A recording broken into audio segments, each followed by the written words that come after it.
You are listening to day 9 of the Self Love Challenge. And today I'm going to help you build your weekly schedule with self love so you don't overwhelm yourself. Sound good? Let's get going.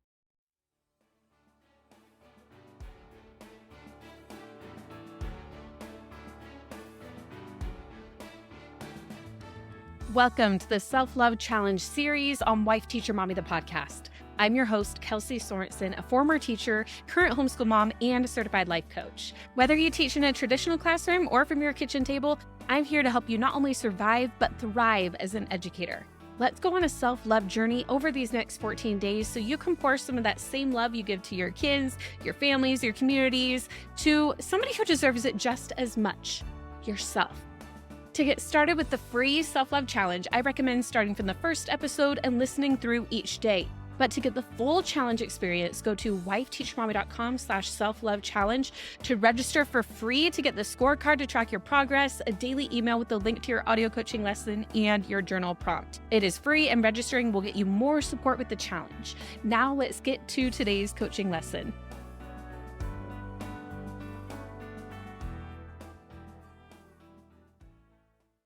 Welcome back to day 9. So glad you're here. Today, we're talking all about your schedule and how you can create a schedule self-love. Now, first things first, you are not your to-do list. This is the self-love challenge after all, and we want to make sure that you are taken care of first and foremost, and you are more important than anything that is on your to-do list. But of course, things still need to be done, right? After all, you are an educator and all the other things in your life too. But we don't want to neglect ourselves in the process of all this other stuff. So we need to get very intentional about it.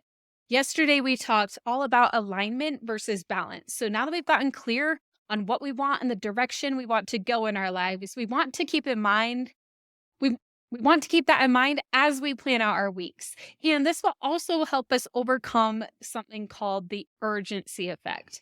Now, this was first penned by Eisenhower years ago. Here are a few quotes from Eisenhower about this phenomenon. He says, "Who can define for us with accuracy the difference between the short and the long term? Especially whenever our affairs seem to be in crisis, we are almost compelled to give our first attention to the urgent present rather than to the important future." And how often in teaching does it feel like we're suddenly in crisis? Like it says here, it's like, oh, this thing, we need to do this thing. We need to make sure this lesson is okay. Oh, this got, kind of throughout. I mean, with kids, things are unpredictable, right? There's always different things happening, lots of things that seem urgent, right? And the next one, quote from Eisenhower is, "I have two kinds of problems, the urgent and the important. The urgent are not important and the important are never urgent." So this is super interesting because a lot of times those little fires that come up in our day-to-day life, like they're not going to matter a few weeks from now, that individual thing. And then a lot of the things that will matter a few weeks from now aren't getting done because we're dealing with those day-to-day things. And this is just something we want to keep in mind and realize as we are creating our schedules with intention. Now, Stephen Covey of the 7 Habits of Highly Effective People came up with a matrix. He took this urgency effect that Eisenhower was talking about and put it into a matrix. And he talked about whether tasks, they can be urgent or important, and they can also be both or one or the other. So if a task is urgent and important, we want to do it right away and schedule it as soon as we can, because if it's both urgent and it's important, then obviously we want to get it done right away, right? If something is not urgent, but it is important, like long term, it's important, but it's not super urgent, we want to schedule a time to make sure it happens. So it might be like maybe you're creating your schedule on Friday before the next week or Monday morning or Sunday night, whenever you're doing it. If something is urgent and important, you might schedule it on Monday. If it's not urgent, but it's still important, you might plug it in on Thursday or Friday, but you're still making sure that it gets done. The next type is urgent, but not important.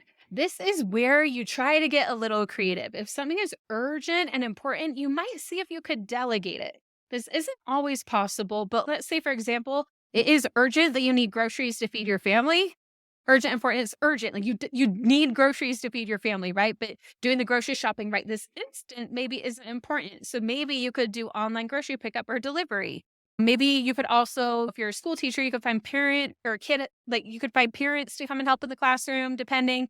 You could also have kids help out with things in the classroom, class jobs, or if you teach upper grades, have kids grade each other's work instead of you having to grade all of it.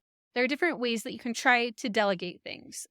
In my full episode about how to create an intentional schedule, I talk even more about this. So if you want more ideas for that, be sure to check out that episode, which I will link in the show notes. Now, the final type is not urgent and not important. This is when you ask the question, does this need to be done? And that is what I was talking about with alignment yesterday. Is that one of the things you can let go of so you can make more room for what matters most? Now, let's go over my weekly process for planning, not for just work, not for just planning your lesson plans, but also for life.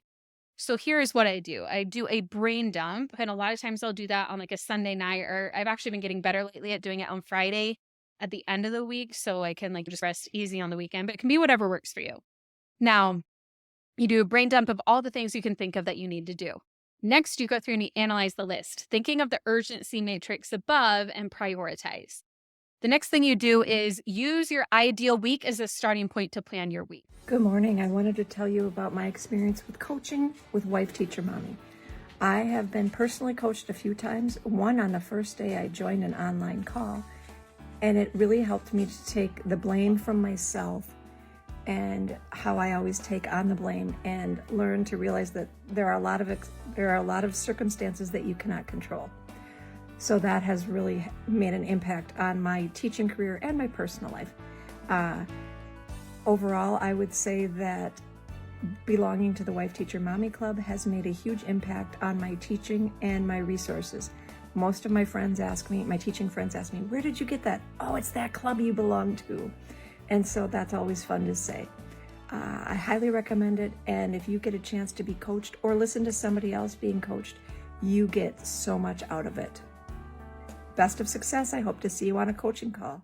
Now, creating your ideal week is something that you can do ahead of time, and it's just a basic generic schedule for what you want your weeks to look like. If you are a Wife Teacher Mommy Club member, or if you upgraded to the VIP version of this challenge when you registered, you'll have access to our printable and digital planners that have a really pretty template for you to do this ideal week practice. If not, you could probably find one for it as well. But it basically, you can put together a schedule where you put in all the things that need to happen every week and where you would do them. You put in your morning and evening routine that we talked about yesterday. Any weekly things such as kids classes that you have every week, you'll put that in. And that is where you start from. So you're not starting from zero every week. Then the next thing you do is you fill in your calendar with your self-care, your morning, your evening routine, and your tasks that have to be done at a certain time that week. Then you go through your list and you assign each thing on your list a day and a time.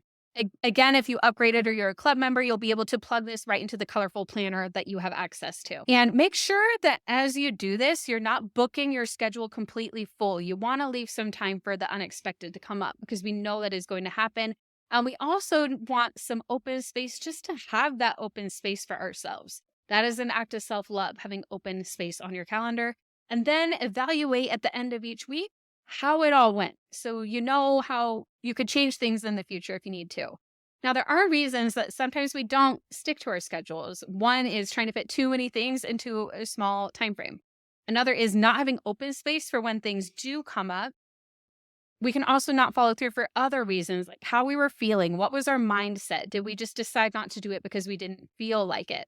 Another thing can be seasons changing, like the beginning, middle, and end of the school year or summertime. They're different. Your teaching routines might be different. Your family routines might be different, and your schedule might need adjusting. So you might need to address that.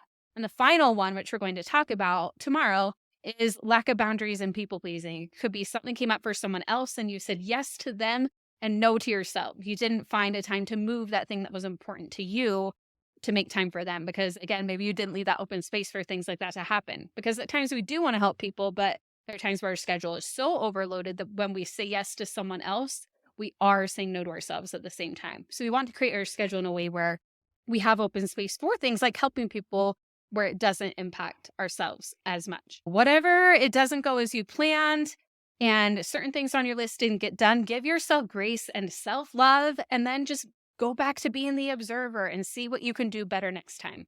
As we practice creating an intentional schedule and sticking to it, we get better at it. So that is it for today, my friend. Be sure to check your email for the journal prompts that go along with today's coaching.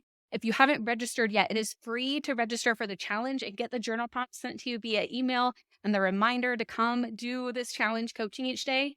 So you can go to wifeteachermommy.com/self-love challenge so you can get those journal prompts sent your way. And we will talk again soon. Bye-bye.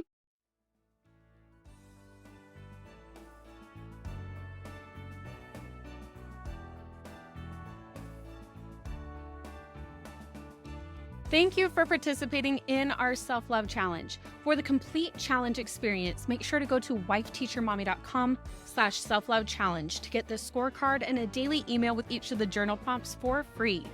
And if you're enjoying this challenge, please consider sharing the love by sharing that same link, wifeteachermommy.com/self-love challenge, with a teacher friend or a homeschool friend or all of the people you know who might be interested in this free resource. We have a mission to help as many educators as possible, whether they teach children in a classroom or in their living rooms, to not only survive as an educator, but to thrive in teaching and life. This challenge has been brought to you by Wife Teacher Mommy Club, my signature coaching program created especially for teachers and homeschool parents. Inside the club, you can join us for weekly live life coaching with me and fellow club coaches, VIP access to our summer and winter Educate and Rejuvenate conferences, a library of resources to save you time, and even a private podcast feed where you'll get to listen to every single coaching call we've ever done, all the Educate and Rejuvenate sessions, and so much more. If you love this challenge, why not spend just a few minutes checking it out and seeing if it's right for you?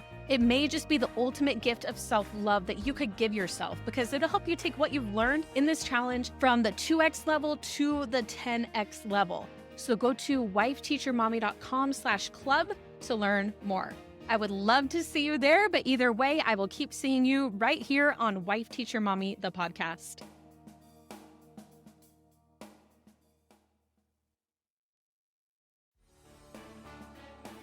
If you are listening to this right now, that means you listened all the way to the tail end of this episode, even after the outro. And if you want more where this podcast is coming from, I've got you. If you are hearing this message right now, that means you still have time to grab our limited time offer to join us in Wife Teacher Mommy Club for just $14 for your first month in a celebration of the release of our self-love challenge. For the month of February 2024, you can get your first month of the club for just $14 instead of the normal $37 for your first month. This is a great way to try out the club and see if it's right for you, all while getting lots more support during the self-love challenge. You'll be able to come to our coaching calls and ask your questions, get personalized support from me and fellow Wife Teacher Mommy Club coaches. And if you decide to join us on the annual plan, you're all in and you're going to join us for a year, you'll get an even bigger discount plus some exclusive February only swag, including a planner and a teacher tee. So go to wifeteachermommy.com/club to learn more about the club and see all that it has to offer. Going to check out the sales page is not a firm commitment, so just go check it out and see if it's for you. It just might be the ultimate gift of self-love that you could give yourself. I hope to see you on the next coaching call inside Wife Teacher Mommy Club.